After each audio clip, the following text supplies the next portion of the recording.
ಮೇಲೆ ಫಾರೆಸ್ಟ್ ಕಾಯ್ದೆ ಕೆಳಗಡೆ ಏನು ಸೆಕ್ಷನ್ ಹಾಕಿದ್ರು ಅವೆಲ್ಲವೂ ಕೂಡ ಜಾಮೀನಿಯ ಮೇಲೆ ಬಿಡುಗಡೆ ಹೊಂದಿರತಕ್ಕಂಥ ಹೊಂದುವಂತಹ ಆರೋಪಗಳಾಗಿರೋದ್ರಿಂದ ನ್ಯಾಯಾಲಯ ಅವುಗಳನ್ನು ಪರಿಗಣಿಸಿ ಅವರಿಗೆ ಜಾಮೀನು ನೀಡಿರುತ್ತದೆ. ಯಾವುದೇ ಷರತ್ತು ಇರುವುದಿಲ್ಲ.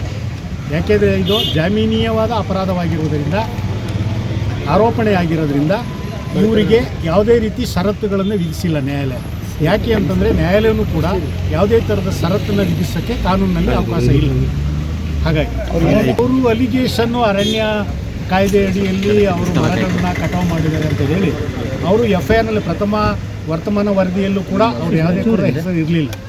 ಇಲ್ಲದೋದ್ರೂ ಕೂಡ ಅವರನ್ನು ಶಂಕಿತ ಆರೋಪಿ ಅಂತ ಹೇಳಿ ಅವ್ರನ್ನ ಪರಿಗಣಿಸಿ ಅವ್ರನ್ನ ದಸ್ತಗಿರಿ ಮಾಡಿ ನ್ಯಾಯಾಲಯದ ಮುಂದೆ ಹಾಜರುಪಡಿಸಿದ್ರು. ಮಾನ್ಯ ನ್ಯಾಯಾಲಯ ಅದು ಪರಿಗಣಿಸಿರ್ತಕ್ಕಂಥ ಮತ್ತು ಆರೋಪಿಸಿರ್ತಕ್ಕಂಥ ಆರೋಪಣೆ ಎಲ್ಲವೂ ಕೂಡ ಜಾಮೀನೀಯವಾದ ಆರೋಪಣೆ ಆಗಿರೋದ್ರಿಂದ ಯಾವುದೂ ಷರತ್ತಿಲ್ಲದೆ ಅವರನ್ನು ಬಿಡುಗಡೆಗೊಳಿಸ್ತಾರೆ. ನೆಕ್ಸ್ಟ್ ಕಾಯ್ದೆ ಕಲಂ 33 ಬ್ರಾಕೆಟಲ್ಲಿ 5 ಮತ್ತು ಕಲಂ 80, ಕಲಂ 77A, 77G ಮತ್ತು 62 ಕೆಳಗಡೆ ಹಾಕಿದೆ. ರೆಡ್ ವಿತ್ ರೂಲ್ಸು 144 ಕೆಳಗಡೆ ಹಾಕಿದೆ. ಇವ್ಯಾವು ಕೂಡ ಪನಿಷಬಲ್ ಅಫೆನ್ಸ್ ಅಲ್ಲ.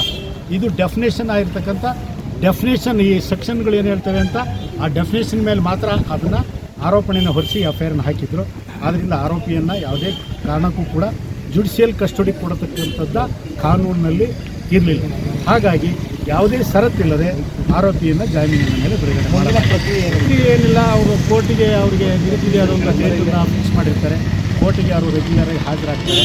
ತದನಂತರ ತನಿಖೆ ಮುಂದುವರಿಸಿ ಆರೋಪಣೆ ಸಾಬೀತಾಗಿಲ್ಲ ಅಂತಂದರೆ ಅವ್ರ ಮೇಲೆ ಅಂತಿಮ ವರದಿಯನ್ನು ಬಿಟ್ಟು ಅಂತಿಮ ವರದಿಯನ್ನು ಬಿಟ್ಟು ಅವ್ರ ಮೇಲೆ ಯಾವುದೇ ಥರದ ಆರೋಪಣೆಯನ್ನು ಹೊರಿಸ್ತಲೇ ಕೈ ಬಿಡತಕ್ಕಂಥ ಸಾಧ್ಯತೆ ಹೆಚ್ಚಿರುತ್ತೆ ಅಂತಕ್ಕಂಥದ್ದು ನನ್ನೊಂದು ಕಾನೂನು ಇಷ್ಟೇ.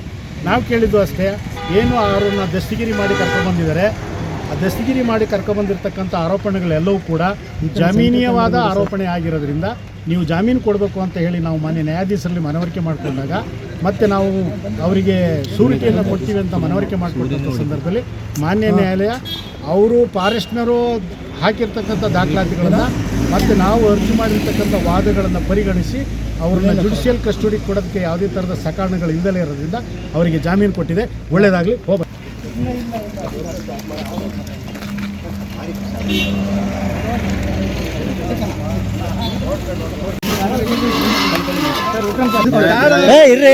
ನ್ಯಾಯಾಲಯದಲ್ಲಿ ಸತ್ಯಕ್ಕೆ ಜಯ ಸಿಕ್ಕಿದೆ.